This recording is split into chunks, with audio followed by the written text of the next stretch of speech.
কবরস্থানের মধ্যে গরু ছাগল বাঁধা ঠিক না।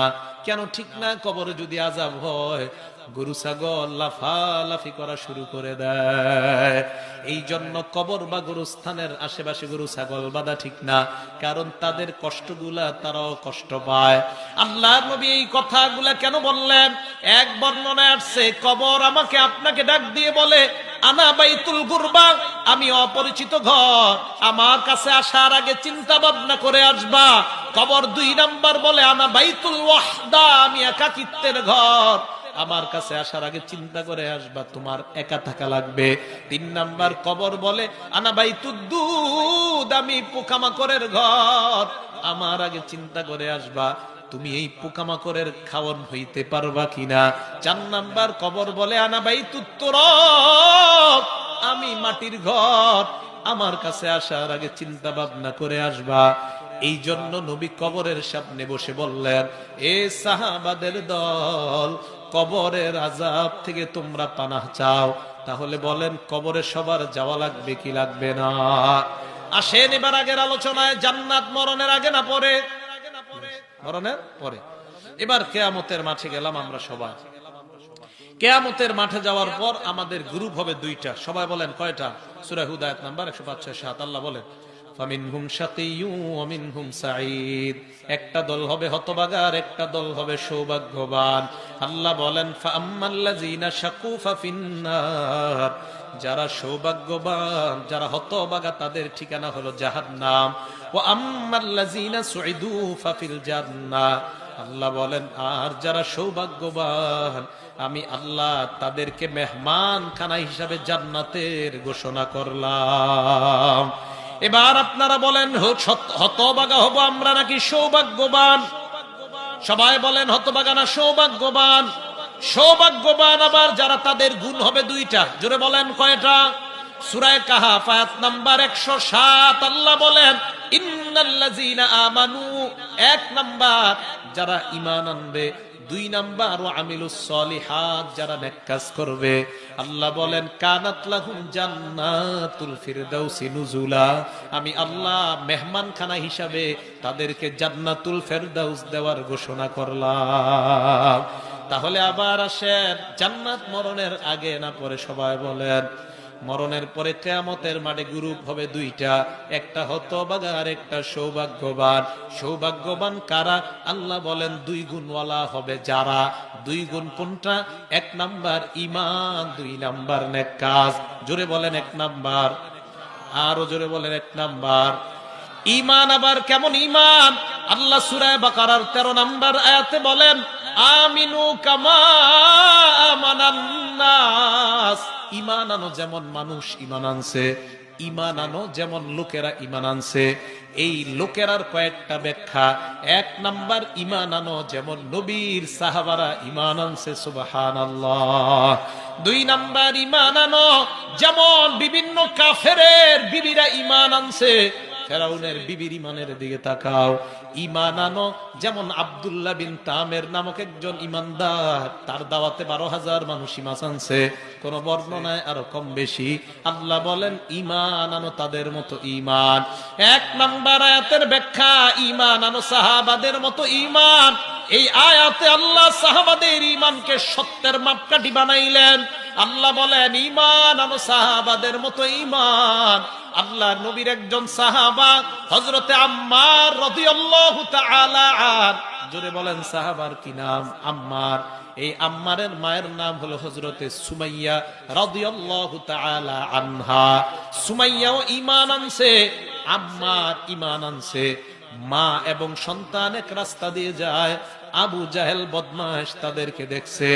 দেখার পর সুমাইয়াকে প্রশ্ন করলো, সুমাইয়া, শুনলাম তুমি নাকি ঈমান আনছো, তোমার সন্তানও নাকি ঈমান আনছে? সুমাইয়া জবাব দিলেন, হ্যাঁ, আমিও ঈমান আনছি, আমার সন্তানও ঈমানদার। এক বর্ণনায় আম্মারের বয়স তখন 18 থেকে 22-এর কম বেশি হবে না। এই একটা সন্তান আম্মার, আরেক দিক দিয়ে সুমাইয়া। আবু জাহেল বদমাইশ কয়, ইমান সার, না হয় তোদেরকে ভয়ঙ্কর শাস্তি দিব।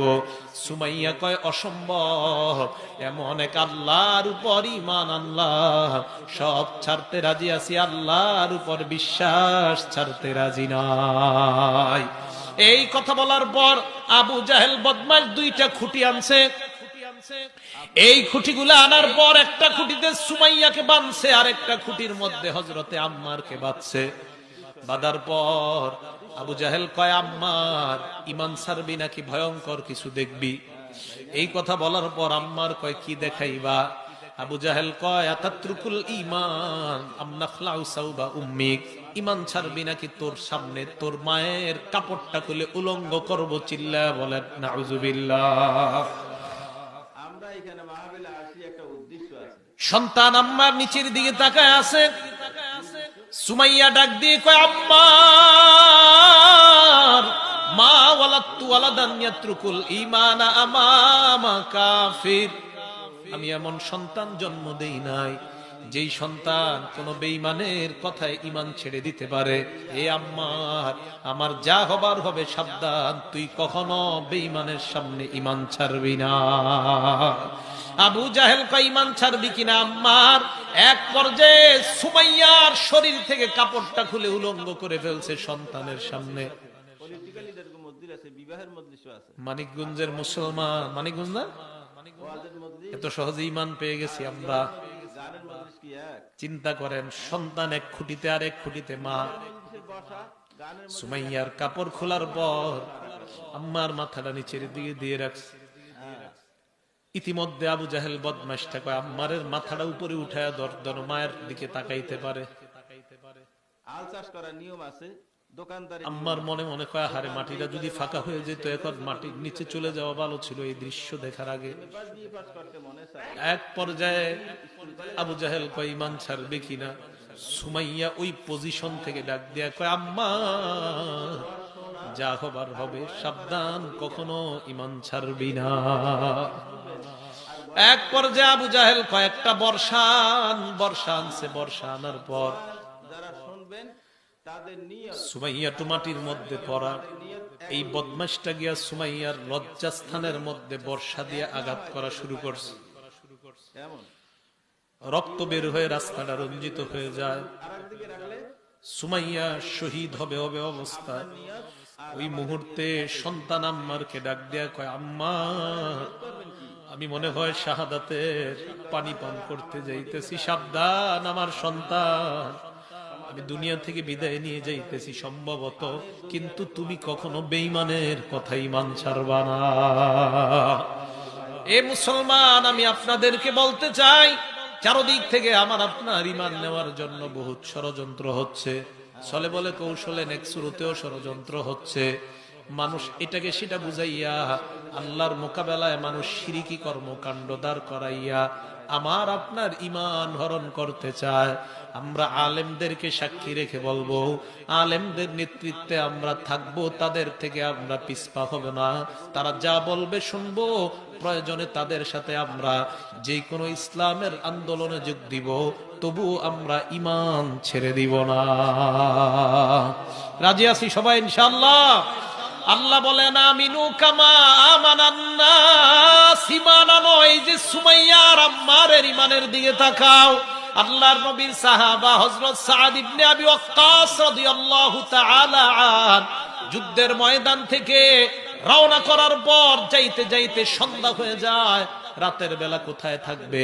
খ্রিস্টানদের সাথে পরামর্শ করলো, খ্রিস্টান সম্প্রদায়, আজ রাতটা আমরা কোথায় কাটাইতে পারি, একটু আমাদেরকে পরামর্শ দাও। খ্রিস্টানরা আপোষের মধ্যে পরামর্শ করলো।